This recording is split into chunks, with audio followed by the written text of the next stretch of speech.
तो नमस्कार। सब दर्शकों को बहुत स्वागत। स्पाइस मनी चौपाल का ये 7th एपिसोड है और हम बहुत इंपॉर्टेंट मुद्दों पे स्पाइस मनी चौपाल पे जो हमारे फाइनेंशियल इकोसिस्टम के लीडर्स हैं उनको मिलके ये कॉन्वर्सेशंस करते हैं। आज हम आपके साथ एक बहुत इंटरेस्टिंग और बहुत ही स्ट्रॉन्ग पैनल लेके आए हैं और टॉपिक है आज का bringing banking and financial services to rural India's doorstep. तो एक बहुत ही इंपॉर्टेंट मुद्दा है। मुझे मालूम है कि आप सब लोग जो सुन रहे हैं इसके बारे में बहुत कुछ सुन चुके हैं, बट आज का जो ये स्पाइस मनी चौपाल है, मैं आपको प्रॉमिस करता हूं कि आपको बहुत अच्छे इंसाइट्स से मिलेंगे। हमारे साथ जुड़े हुए हैं आज मिस्टर राम रस्तोगी सर, जो फेस एक ऑर्गेनाइजेशन है, governance council at fintech association for consumer empowerment के चेयरमैन हैं और एक डिजिटल पेमेंट स्पेशलिस्ट हैं और एनपीसीआई और स्टेट बैंक ऑफ इंडिया में लीडरशिप पोजीशंस में रह चुके हैं। So welcome to you sir, कि आपने समय निकाल के हमारे को इस पैनल पे ज्वाइन किया। हमारे साथ जुड़े हुए हैं सुनील कुलकर्णी जी, ये सीईओ हैं बीसीएफआई के, business correspondent federation of India. आज 30 लाख से ज्यादा एजेंट बीसी नेटवर्क इस कंट्री में ऑपरेट कर रहा है और इस पूरे ऑर्गेनाइजेशन को सुनील जी संभाल रहे हैं as the chairman of CEO of BCFI. और एक बहुत ही फ्यूचरिस्टिक एंटरप्रेन्योर हमारे साथ हैं दर्पण शर्मा, जो फाउंडर सीईओ हैं अर्थम के। इन्होंने बहुत सारे इनोवेशन किए हुए हैं हर फाइनेंशियल प्रोडक्ट्स के क्षेत्र में और आज भारत के एरिया में भी बहुत काम कर रहे हैं। तो आप सबका बहुत बहुत स्वागत और मैं चाहूंगा कि आप सब इस डिस्कशन में हमारे व्यूअर्स को बहुत सारे इंसाइट्स प्रोवाइड करें। बैंक्स आजकल लोन नहीं प्रोवाइड कर पा रहे, ये दिक्कत क्यों आ रही है? आपके हिसाब से क्या चैलेंजेस हैं और उसको ओवरकम करने के लिए लोग क्या कर रहे हैं? My observation, being a banker, working in branches, जिनकी तनख्वाह 40,000 से ज्यादा है ना, उसको सब बैंक सब कुछ देना चाहते हैं और जो 10,000 कमाता है उसको कोई पूछना नहीं चाहता है, या जो 5,000, 7,000, 8,000, 10,000 की रेंज में है। एंड रूरल इंडिया या गांव में या छोटे कस्बों में यही लोग ज्यादा मिलते हैं। तो चैलेंज इज कि बैंक अकाउंट्स खुलने लगे, ऑब्वियसली पिछले 7-8 साल में बहुत कुछ चेंज हो गया, बैंक अकाउंट जल्दी खुलने लगे हैं, बट उस बैंक अकाउंट की सर्विसिंग या उस पैसे को कैश कराने की जो फैसिलिटी है, विच over the years have become easier, is good, but that is up to only transaction banking, and that is what I was doing in while creating Neo Bharat from 16 to 21, which I realized कि ठीक है, अब लोगों को पैसा मिलने लगा है अकाउंट में और निकलने भी लगा है, बट अब बड़ा चैलेंज ये है कि उसको बाकी सब चीजें कैसे मिले।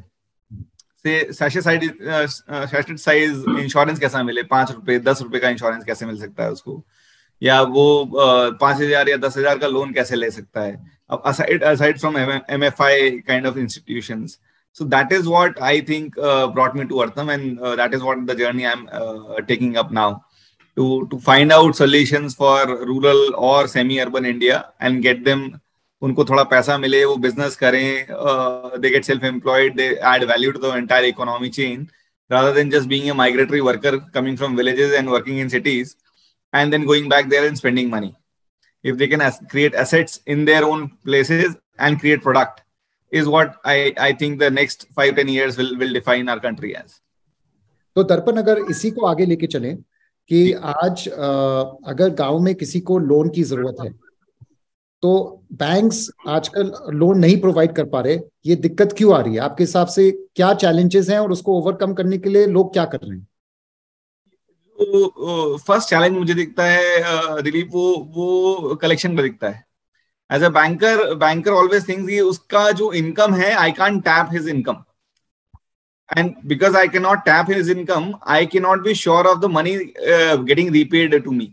मैं पैसा वापस ले पाऊंगा, ये बड़ा डिफिकल्टी है। और यही प्रॉब्लम बीसी नेटवर्क से सॉल्व हो सकती है। मतलब BC network can be a real game changer in this. अगर बीसी नेटवर्क बैंक के साथ पार्टनर कर ले and kind of act as a filter before a loan is sanctioned, कि उस गांव में उस व्यक्ति को जिसको लोन मिलने वाला है उसका स्टैंडिंग कितना है, क्या पैसा वो कमाता है, क्या उसकी फाइनेंशियल स्ट्रेंथ है, क्या उसके इनकम साइकिल्स हैं। Because see tractor loan is given because tractor is there as a mortgage, तो ट्रैक्टर ले जाएंगे। लेकिन अगर वही आदमी बोले सर मुझे बीज खरीदने के लिए लोन चाहिए, से मुझे कुछ नया तरीके का एक्सपेरिमेंट करना है, अपने खेत में कोई नई तरीके की फसल उगानी है, तो कोई उसको बीज खरीदने के लिए पैसा नहीं देगा। That's where the problem starts. से किसी के पास 2 गायें हैं, उसको 4 गाय खरीदने के लिए पैसा चाहिए, तो अभी तो थोड़ा कैटल फाइनेंस होने लगा है, लेकिन कैटल में भी कैटल मॉर्गेज है, सो बैंकर्स हमेशा चाहते हैं कि कुछ ना कुछ मॉर्गेज और उस मॉर्गेज की रिकवरी वहां से हो जाए। वो एक बहुत बड़ा मेरे ऑब्जर्वेशन में चैलेंज है आज भी रूरल इंडिया के अंदर पैसे को लेके। तो सुनील, आप तो पूरा BCFI नेटवर्क चला रहे हैं, थोड़ा सा हमारे दर्शकों के लिए बताइए कि आप कितने BC एजेंट इंडिया में हो चुके हैं और आपके हिसाब से ये क्या रोल प्ले कर सकते हैं फाइनेंशियल इंक्लूजन, अगर मैं इसको सिंपली बताऊं, लोगों तक क्रेडिट पहुंचाने का क्या रोल प्ले कर सकते हैं ये BC एजेंट्स? या थैंक यू दिलीप, आपने मुझे इस मीटिंग के लिए बुलाया। अगर आप देखें कि BC total corporate BC IBA की रजिस्ट्री में करीब 240-250 हैं, उसमें से 60 मेजर BC 60 जो है BCFI में है। अगर आप टोटल रजिस्ट्री देख लें RBI की तो करीब 20 लाख दिखाती है, लेकिन अगर आप NPCI के एक्टिव ट्रांजैक्टिंग AEPS टर्मिनल देखें, एक्टिव जो ट्रांजैक्ट कर रहे हैं, वो 30 लाख से ज्यादा है। तो 30 लाख से ज्यादा BC एजेंट्स भारत में हैं, और ये 30 लाख एजेंट ओवरनाइट नहीं बने। ये शुरू हुआ काम डिमोनेटाइजेशन के बाद, और इसके बाद धीरे धीरे जैसे ही माइक्रो ATM और इंटर ऑपरेबल सिस्टम शुरू हुआ, ये माइक्रो ATM मैं जब ऑक्सीजन में था 2016 में मैंने लॉन्च किया था एक नॉर्मल पॉस टर्मिनल पे और उसके बाद अब ये नॉर्मल मोबाइल पे, टैबलेट पे, PC पे सब जगह आ गया है। फेस बायोमेट्रिक कमर्शियली लॉन्च हो गया है। सो फेस बायोमेट्रिक अभी नॉन फाइनेंशियल ट्रांजैक्शन के लिए लॉन्च हो गया है, और कुछ ही महीनों में मुझे पूरी उम्मीद है कि फेस बायोमेट्रिक ट्रांजैक्शंस के लिए भी लॉन्च हो जाएगा। तो आपको अपने मोबाइल के अलावा और कुछ नहीं चाहिए। लेकिन क्या हम 30,000 करोड़ से 35,000 करोड़ रुपए तक का हर महीने कैश आउट होता है, और अभी हम कैश इन कर नहीं रहे हैं। अगर हम कैश इन करना शुरू कर देंगे तो जो वर्किंग कैपिटल एफिशिएंसी है BC एजेंट की, वो कम से कम 10 गुना बढ़ जाएगी। क्योंकि आज आप कैश इन करें और कैश आउट करें तो नेट जो आपका डिफरेंस है वो आपकी वर्किंग कैपिटल है। अदरवाइज आपको वर्किंग कैपिटल की जरूरत नहीं है। फॉर एग्जांपल, अगर आपको 10,000 में आपने कैश इन किया और 10,000 आपने कैश आउट किया, आपकी वर्किंग कैपिटल की रिक्वायरमेंट 0 है। इस समय जो 2018 में बंद हुआ था कैश इन, उसके बाद पूरे नए API के साथ लॉन्च हो रहा है। तो कैश इन कैश आउट होने के बाद ये 30,000 करोड़ इजीली 1 लाख करोड़ तक पहुंच सकता है। तो इस समय टोटल जो पोटेंशियल है, अगर आप देखिए कि सिर्फ 2 लाख ATM जो है भारत में, वहां से 3 लाख करोड़ कैश आउट होता है महीने का, सिर्फ 2 लाख। और 2 लाख ATM में से 1 लाख ATM तो बैंक के साथ लगी हुई है, जिनको हम ऑन साइट ATM कहते हैं। ऑफ साइट ATM सिर्फ 1 लाख ही है। उन 1 लाख ATM और जो बैंक के ATM में मिला के करीब 3 लाख करोड़ होता है। जबकि मनी इन सप्लाई तो जब डिमोनेटाइजेशन के पास टाइम 27 लाख करोड़ थी, अब 30 लाख करोड़ हो गई है मनी इन सप्लाई, या 31 लाख करोड़ हो गई है। तो money in supply and circulation is much higher in terms of the total transaction. These 3 million BC agents can do a lot. But if you ask me, what is fundamental change that government of India has done is that if you just go through the Nandan Nalikani's report of digital payment, deepening of digital payments, what he has mentioned is something very, very important, and we all should take note of that. What he mentioned is that cash is the safety layer. Cash is not the end game.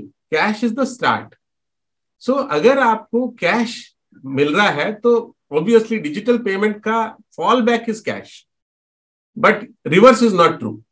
So if you are having cash availability, and आप सोचिए 2015, 16, 17 में 40, 50 kilometre दूर जाना पड़ता था, तो अगला आदमी क्या करेगा, पूरा महीने का एक साथ पैसा निकाल के ले आएगा.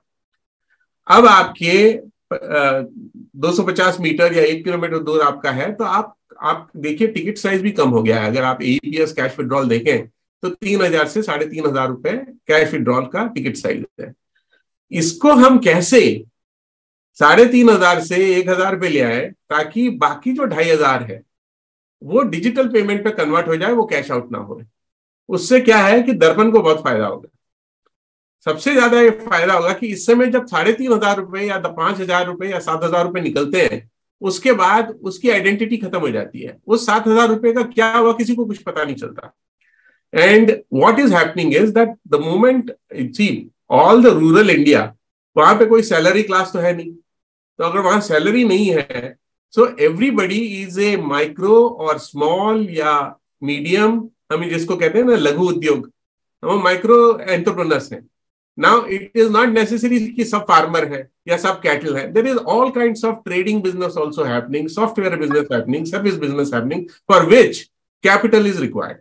Now, it is well said and done that yes, capital is required, but these guys do not have the visibility of what they are doing.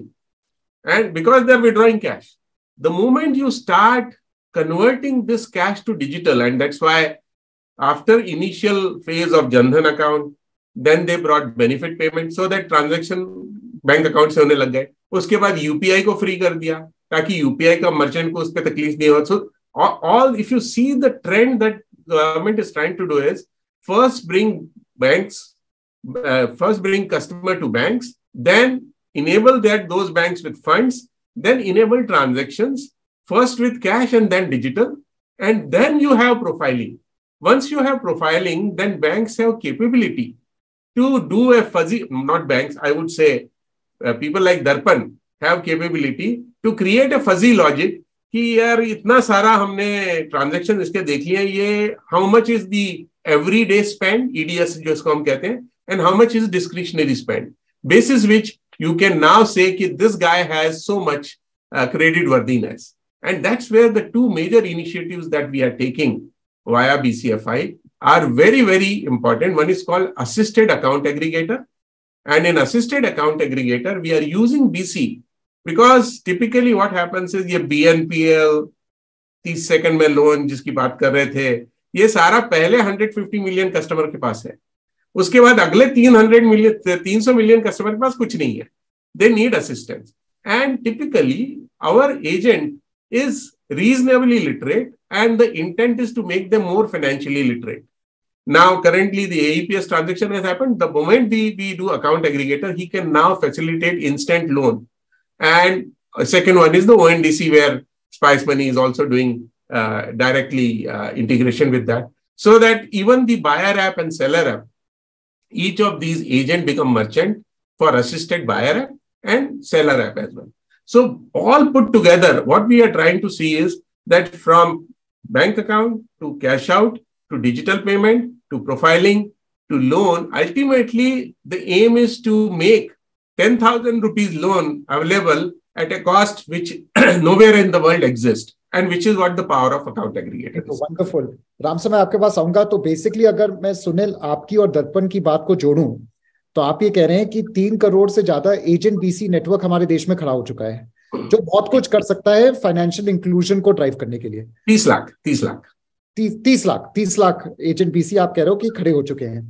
अब दर्पण, आपने बात की कलेक्शन चैलेंज की, कि कई collection is a challenge. Sunil, आपने कहा कि कैश इन अगर बढ़े तो कैश आउट भी बढ़ेगा. तो अगर वही बीसी एजेंट कलेक्शन पॉइंट भी बन जाता है तो वो भी एक सोर्स ऑफ कैश इन हो गया.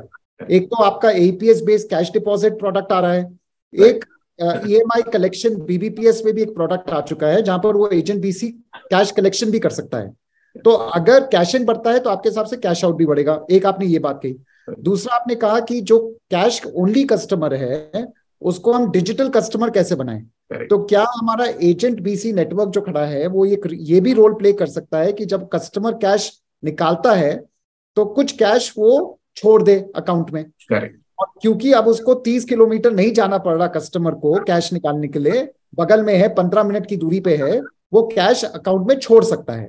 बिल्कुल राइट. और आप कह रहे हो कि अगर वो कैश अकाउंट में छोड़ता है और उसके थ्रू ट्रांजैक्शंस करता है तो वो सोर्स ऑफ डेटा बन जाता है क्रेडिट हिस्ट्री के लिए. करेक्ट. और इसके बैक पे दर्पण जैसी कंपनीज उनको लोन दिलवाने में मदद कर सकती हैं.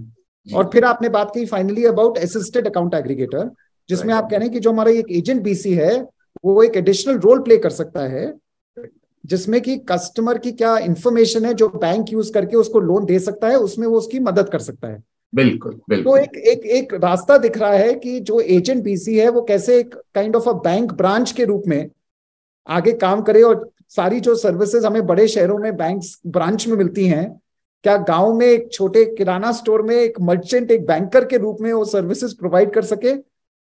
Can this be the vision? तो राम सर, आपको क्या लगता है कि आज एक छोटे गांव में जो मेहनत करने को तैयार है, सुनील ने कहा micro entrepreneur, young man willing to work, digitally savvy, can he be a banker to his community?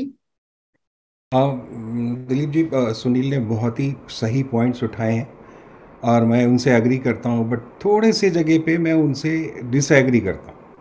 तो वो ये है कि अगर वो आप बोलते हैं कि 30 लाख बैंकिंग करेस्पॉन्डेंट है आपके पास में 6 लाख गाँव में, तो फाइनेंशियल इंक्लूजन इंडेक्स खाली 56.9% क्यों है?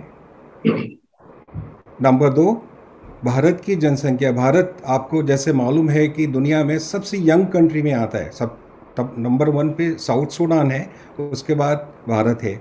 भारत में 35% पॉपुलेशन 25 साल से नीचे की है, 65% पॉपुलेशन 25 साल से 50 साल के बीच की है।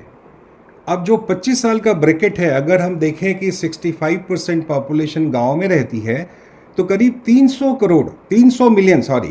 करोड़ ऐसे लोग हैं जो यंग हैं, 25 साल से नीचे हैं, टेक्नोलॉजी सेवी है, उनके पास में स्मार्टफोन है, उनके पास बैंक अकाउंट है, बट उन्हें हम बीसी के पास क्यों ले जाना चाहते? क्या हम उनको असिस्टेड मॉडल पे क्यों हम डोमिनेट करा? Can we educate them to do the transaction themselves by issuing a super app which is a rural centric, number 1.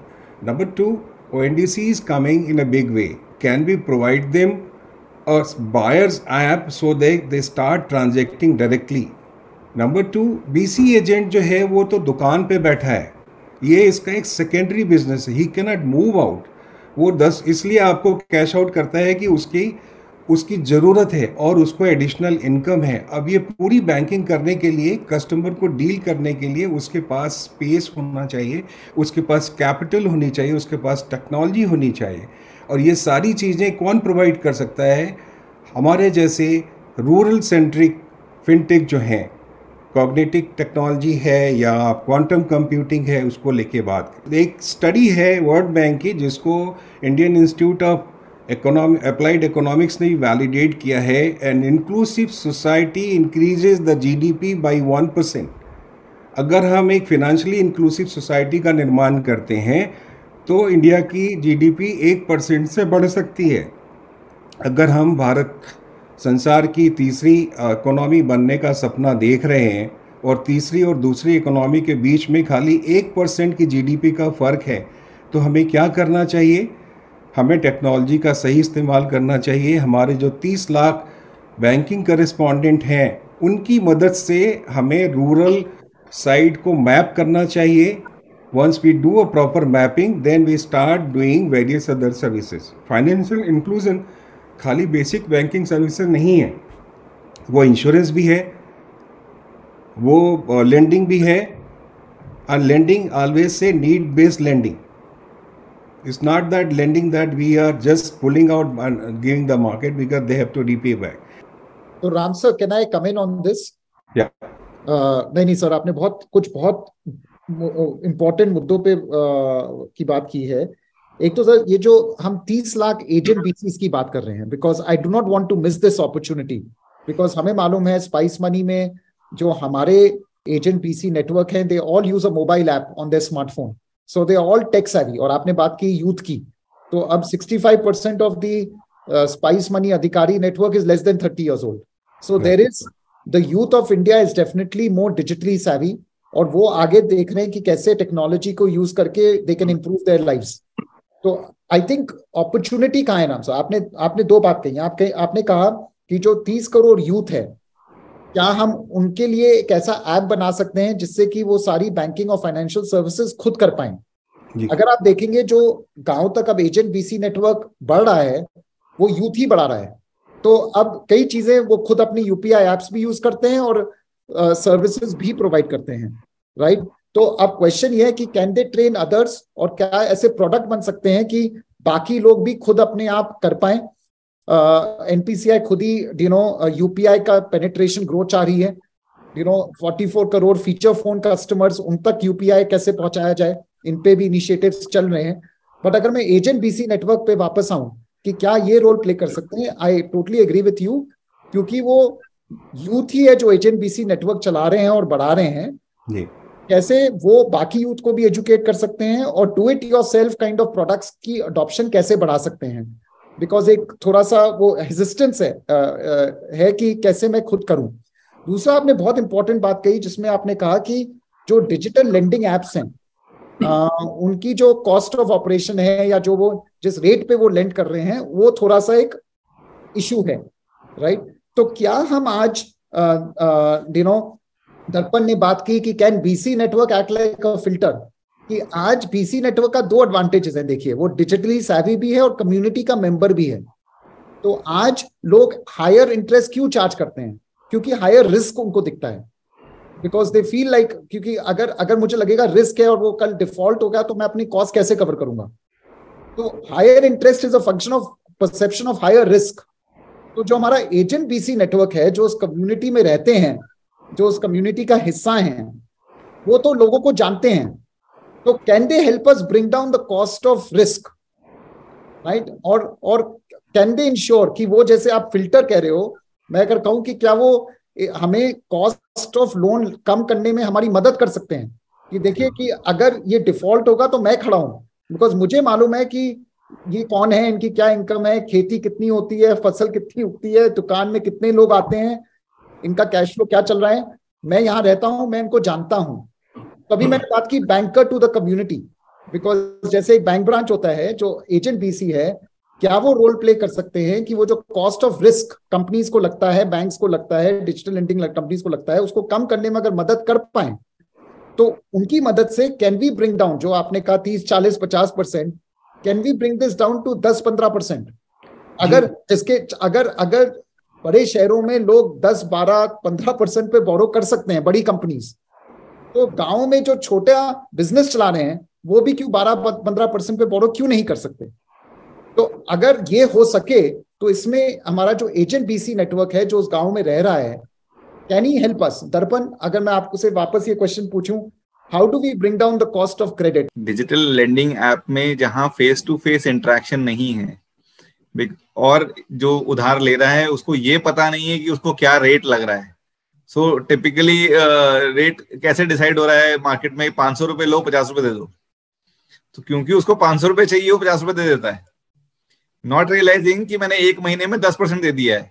और अगर मैं 500 रुपए हर बार मैं 12 महीने तक इसी तरह लेता रहा तो मेरा कॉस्ट ऑफ बोरोइंग 120% हो जाता है।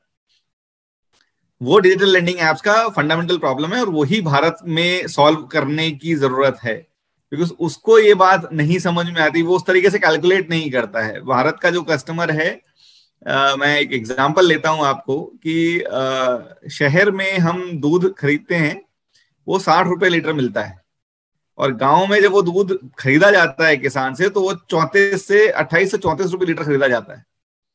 So you can imagine that एक मिल्क प्रोड्यूसर 34 रुपए लीटर दूध बेच रहा है गांव में, अगले दिन वही दूध शहर में आके 60 रुपए लीटर बिक रहा है, and he is not earning the most of it, he doesn't make the maximum out of it.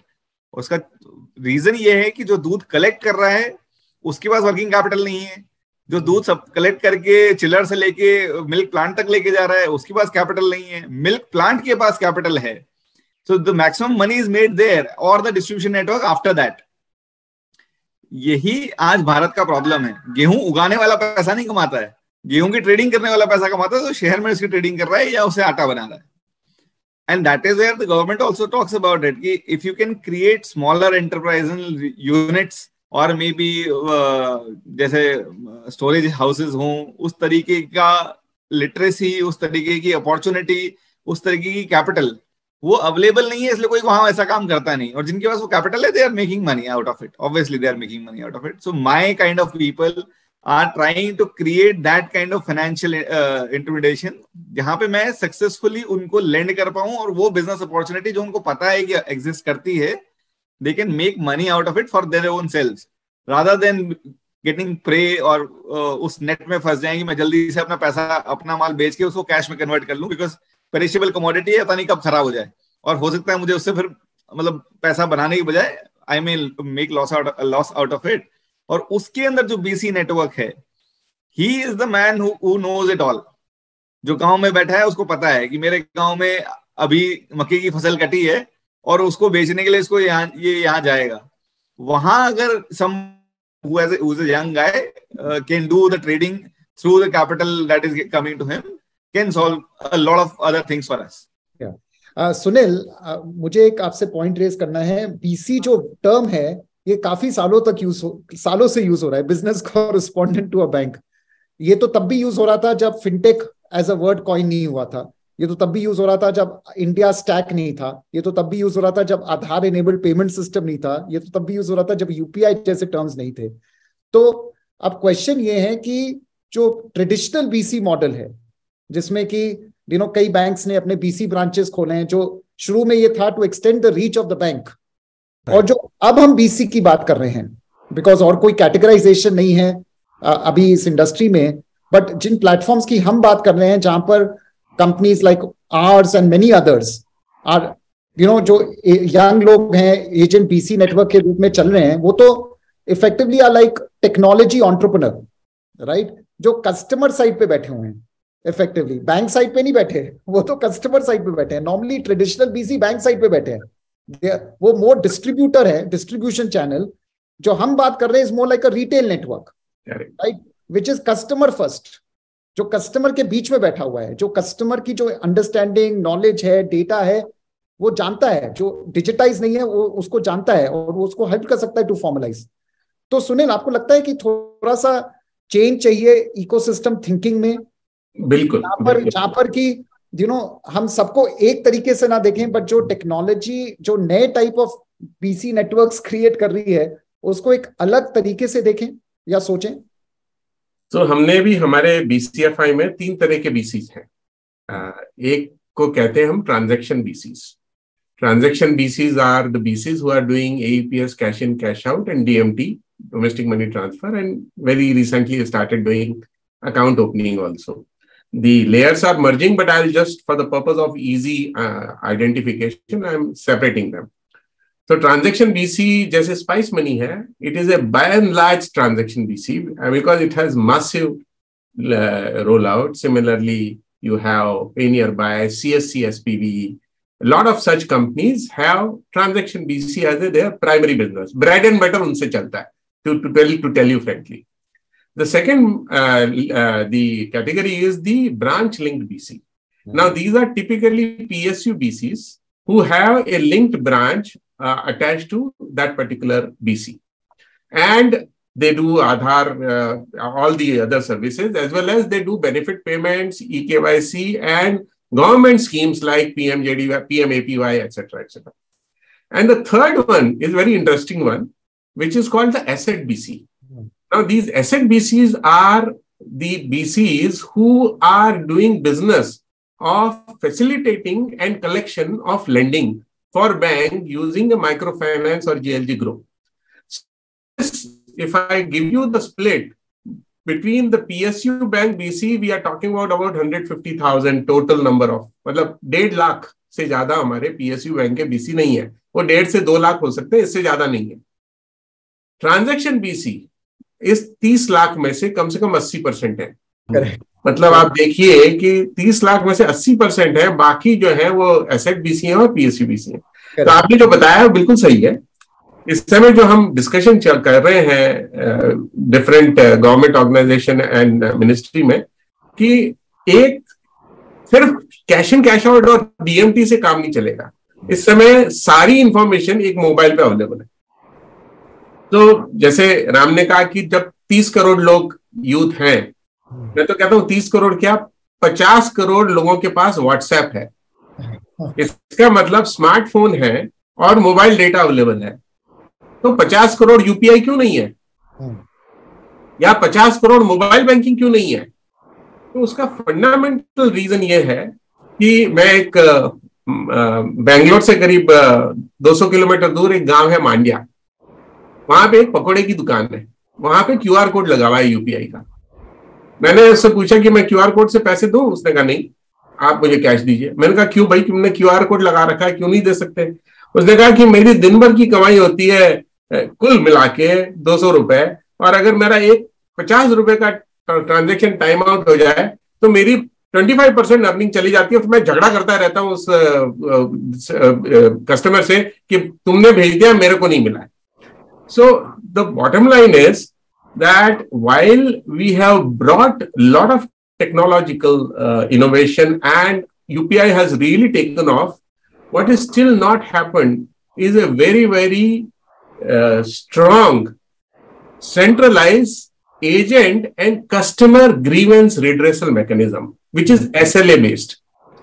Today there are no SLAs कि अगर आपका ये पैसा कट गया है वापस कब आएगा या एजेंट को मिलेगा कब, whether it is AEPS or it is UPI or it is any other product. So we are working right now to define that there should be a universal customer grievance redressal so that the trust on the payments goes up.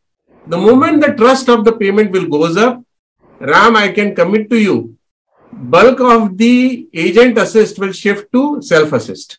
Currently, that's the fundamental challenge that we face because there is no dearth of self-assist quest for any youth to do. But वो कहता है यार मेरा वहाँ unlike urban, the discretionary income in rural is less. And if he loses money, or loses means he loses for 7 days or 8 days or 10 days, he can't afford it. And that is where a lot of such things are being worked upon. So the direction is towards what you are asking. But the route to that is not teaching the youth. The youth to that is bringing trust in payments. And that trust in payments can come when we have a grievance mechanism, which is universal and SLA based. Banks have to take hit if the transaction is not given resolution within X days first, later on hours. If we are doing this, then there is no reason why 500 million WhatsApp customers can be 500 million UPI customer. Wonderful. Sunil, एक हमने product बनाया था दोनों लोगों ने साथ में मिलके, आधार बेस्ड रेमिटेंस सर्विसेज, ABRS। उस ABRS में हमने जो आइडेंटिफायर रखा था वो आधार नंबर रखा था। क्या हम माइक्रो ट्रांजेक्शन जो 250 से नीचे के हैं, 50 रुपए के हैं, 40 रुपए के हैं, ऐसे 52% ट्रांजेक्शन्स आज की तारीख में UPI पे हैं and they are hitting directly at the CBS and doing the cluttering. ऐसे ट्रांजेक्शन्स को हम वहाँ मूव कर सकते हैं। तो उससे क्या होगा कि जो आपकी जो मैनेजमेंट है, माइक्रो ट्रांजेक्शन मैनेजमेंट, वो मिटिगेट हो सकती है। द सेकेंड थिंग, आपने बहुत सही बात बोली कि आज Spice Money is a distribution as a service चलाता है। Now whatever they earn, majority goes to sharing with BC and distribution and other. Cannot they convert and platform as a service? और अगर ये asset based BC को मर्ज कर लें तो ये फ्रंट एंड में गारंटी देके JLG हुई जो आप माइक्रो फाइनेंस में करते हो, तो हम को लेंडिंग मेथड से 15% पे हमें पैसा बैंक दे सकती है 80-20 पे। So the BC agents gets scouts for the good loan, sanction it, take it back to the bank, get the 80% back. The recovery, collection, everything will be problem of the BC. Why I am saying? Because once you map your BC area, you know the repaying capacity. Absolutely. Now I'll just spend one more minute on this. He talked this about is a very interesting point Ram sir has made. Please go ahead, Sun. Yeah. So the Aadhaar based micro transaction का हल तो निकाल दिया है Ram, which is what is called UPI Lite. Right. UPI Lite में उन्होंने 2000 रुपए का मोबाइल वॉलेट बना दिया। और 2000 रुपए के मोबाइल वॉलेट का एक ही ट्रांजैक्शन होता है जो बैंक से डेबिट होता है, और आपका on the spot without any internet connectivity 200 रुपए तक का ट्रांजैक्शन हो सकता है। सो बट ये सारा वापस प्रोलाइफरेट होना चाहिए, सब लोगों को सर्टिफिकेशन होगा, तो इस पे टाइम लगेगा। तो progressively I am convinced that over a period of time, there will be more services required for that agent to become relevant. If he remains only cash in, cash out and DMT person, over a period of time, these services will progressively contract. One, because of the thing which Ram mentioned. Second is because the digital will take off. And if the digital takes off, that amount of quantum will go down. So what are we doing also? We are defining what is called must-have services for banks. We are telling that banks cannot just do DMT and cash in, cash out. They have to do a certain bouquet of services which is defined as high as 2025. Every bank which deploys BC will need to have those services. These are must-have services. The good-to-have services are the services which are requiring risk appetite of each bank. The first appetite is not requiring any risk. The second is the good-to-have services is risk appetite. For example, lending, lead generation, all other things which Darpan would be. You can't offer 30 lakh BC agent lending. तो सुनील आपने कही कि जो branch link बीसीज हैं वो 1.5 से 2 लाख के करीब है जी, और जो ट्रांजैक्शन बीसीज हैं वो 24 लाख के करीब है। करेक्ट। तो 2 लाख और 24 लाख एक बहुत बड़ा डिफरेंस है ना।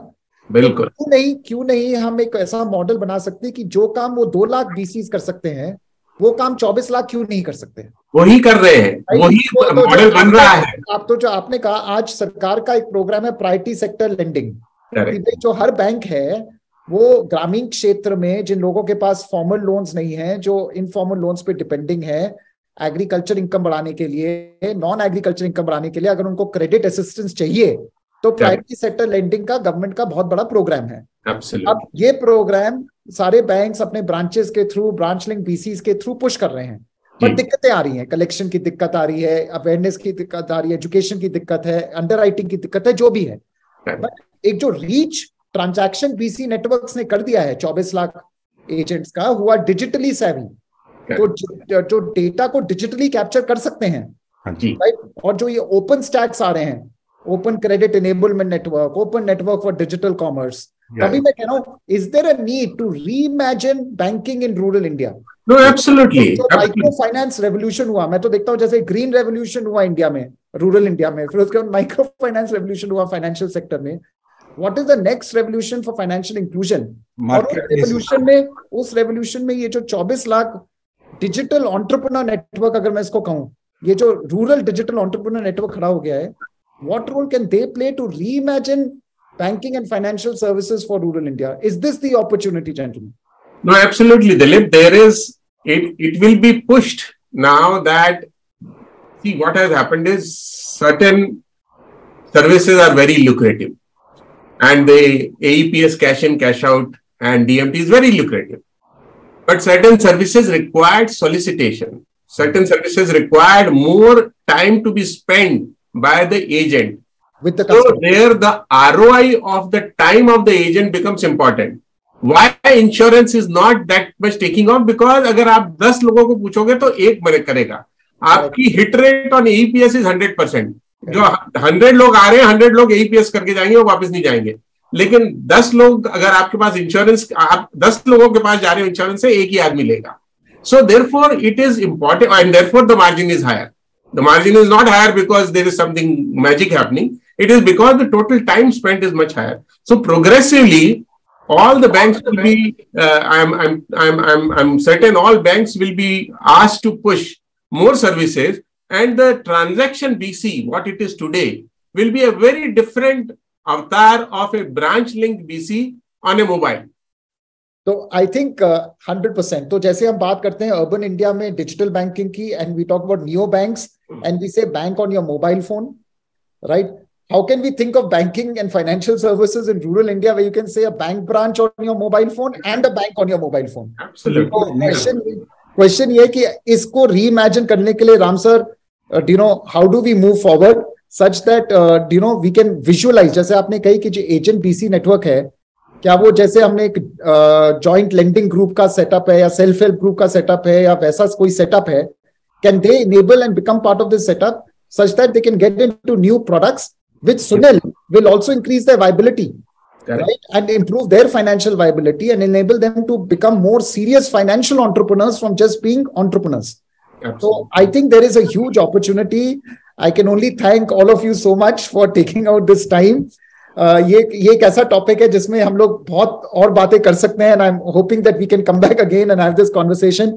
But I'm really excited that we are sitting at the verge of a revolution in the making. and I think that we can call it a digital financial revolution in the making for rural India. And I'm sure that an organization like BCFI will play a strong role in making it happen. And Ram sir, with people like you in the policy making organizations can come together and reimagine banking for rural India. And Darpan, I can just say that organizations like yours will continue to innovate and will continue to inspire us with new products and solutions for customers. I'll just close by saying कि 100 करोड़ लोग हैं जो हमें देख रहे हैं कि हम कैसे टेक्नोलॉजी को यूज कर उनकी लाइफ सिंप्लीफाई कर सकते हैं, उनकी लाइफ अपलिफ्ट कर सकते हैं. एक शुरुआत है, अब रुकना नहीं है. We have to just keep moving forward and we have to keep strengthening the financial inclusion index of the country that Ram sir spoke about, जिसमें एक्सेस भी आ जाता है, यूसेज भी आ जाती है, क्वालिटी भी आ जाती है, और कैसे we bring everyone into the formal financial hold of the country such that जैसे मोबाइल रेवोल्यूशन हुआ जहां 0 से 100 करोड़ मोबाइल फोन हो गए, हम कहें कि 0 से 100 करोड़ क्रेडिट वर्दी कस्टमर्स इस कंट्री में हम कैसे बनाएं. ये एक अपॉर्चुनिटी से I am thank you all once again for joining us at Spice Money Chaupal. बहुत अच्छा लगा आप सब आए, and I hope that people listening to us will benefit from your insights and your conversation. Thank you so much. Namaskar. धन्यवाद. Thank you.